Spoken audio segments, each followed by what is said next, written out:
Olá, estudantes do 7º ano, tudo bem? Sejam bem-vindos à nossa aula.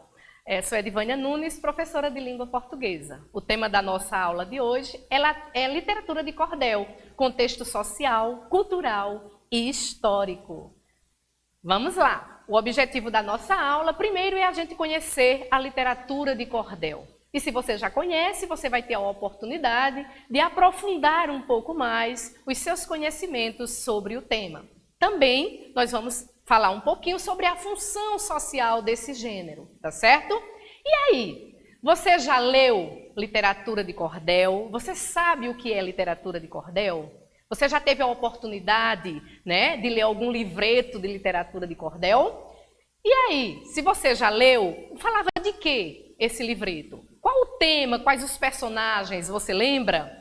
Então, é sobre isso que nós vamos conversar. Aqui estão alguns livretos de literatura de cordel que foram produzidos por alguns dos meus alunos, numa oficina de cordel que fizemos. Então, a literatura de cordel é um poema popular de extrema importância para a cultura popular de Pernambuco e de todo o Nordeste. Tá? Então, a literatura de cordel, né, ela faz parte da cultura nordestina. Então, em todos os estados aí do Nordeste, você vai encontrar livretos e cordelistas produzindo cordéis, tá certo? E aí, a origem do cordel?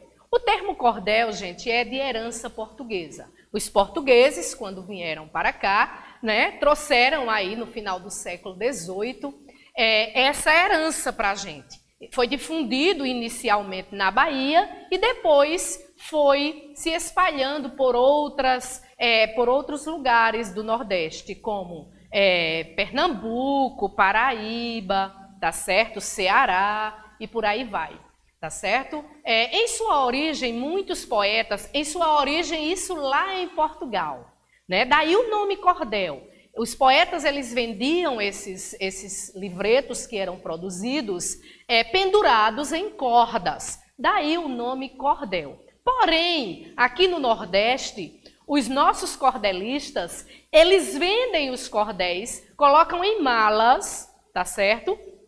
Ou espalham em lonas em feiras livres. Lá eles sobem muito e subiam nas malas e liam, declamavam os cordéis nas feiras livres, onde despertavam o interesse das pessoas que estavam ali ouvindo para adquirirem o livreto. E assim eles vendiam a literatura de cordel. Era dessa forma também que muitas notícias, né? Não existia internet, televisão, né? Quando muito era um radinho de pilha que existia. Então, quando as notícias iam chegar lá no interior, nos lugares mais longínquos, né? Era através da literatura de cordel. Então, a literatura de cordel também tinha a função aí de informar as pessoas, né? E aí foi passando o tempo e aí foi surgindo cada vez mais as pessoas tendo rádio, televisão, a internet. A popularidade do cordel foi decaindo, mas nós precisamos preservar essa cultura, tá certo? E aí ficou aí esse legado para a gente, a importância, né, da literatura de cordel para a nossa cultura. Ok, gente? E aí, as principais características da literatura de cordel. Primeiro, era uma tradição literária regional, certo? Quando você escuta falar em literatura de cordel, você pensa logo no Nordeste. É onde essa literatura ela está muito mais presente, tá certo? E aí, é oposto à literatura tradicional. Por quê? Porque os escritores, não é? Eles produzem os livros, escrevem os livros, e aí tem toda uma formação acadêmica e tal. E os cordelistas nem sempre são pessoas letradas, na maioria das vezes não são, certo? É um gênero literário escrito em versos, tá certo? São narrativas escritas em versos, que são organizadas em estrofes e apresenta aí, como eu já disse, uma narrativa. Os temas da literatura de cordel são vários, tá certo?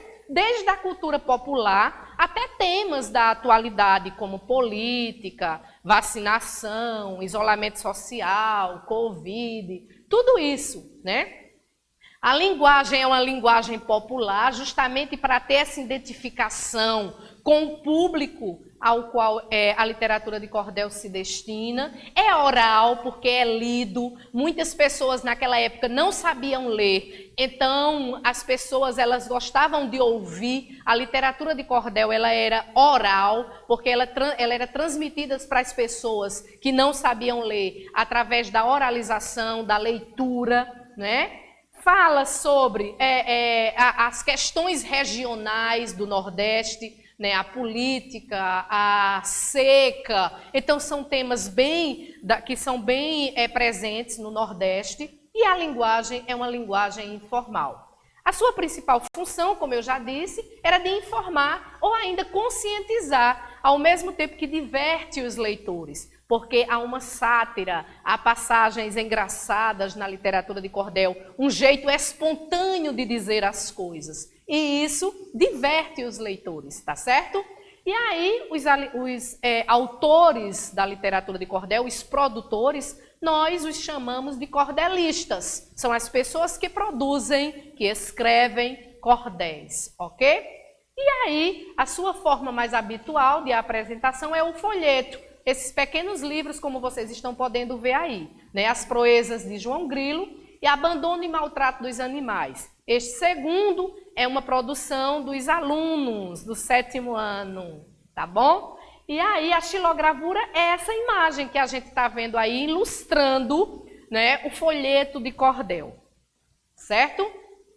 A xilogravura é uma arte milenar, né, que marca a identidade cultural do Nordeste do Brasil e também retrata o rico imaginário da cultura popular a partir de temáticas variadas. A xilogravura, né, ela é talhada primeiramente na madeira, desenhada na madeira, talhada, tá certo, com ferramentas. Depois é passada uma tinta e aí fica como um carimbo que vai ser impresso na folha. E aí nós temos a literatura, né, o trio nordestino, que é justamente o triângulo, a zabumba e o pandeiro, né? Com isso a gente já pode fazer a festa, né? E aí essa xilogravura que está ilustrando. Aqui nós temos algumas literaturas de cordéis, né? Histórias tradicionais que foram retextualizadas, recontadas através da literatura de cordel. Chapeuzinho Vermelho, Comadre Fulozinho e o Saci Pererê. E também foram ilustradas usando aí a técnica,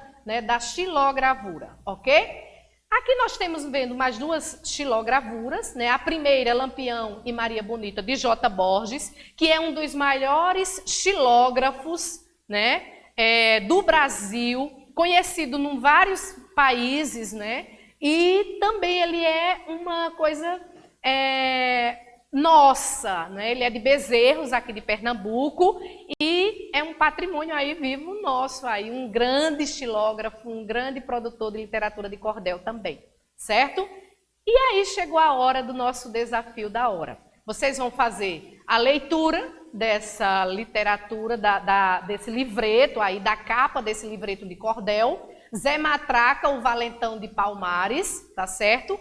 E aí vocês vão responder a seguinte questão. Copia aí, tira foto, tá certo? Faz um print, vê aí e registra para você responder a esse desafio. Então, é possível imaginar o que aconteceu entre o homem e Zé Matraca, pela imagem e pelo título. O que você imaginou? Observa bem aí o título, responde a esse desafio. Na aula de hoje, aprofundamos um pouco mais os nossos conhecimentos sobre a literatura de cordel. Refletimos sobre a função social desse gênero. Aqui estão as nossas referências. Nosso muito, muito obrigada. Fiquem bem e até a próxima.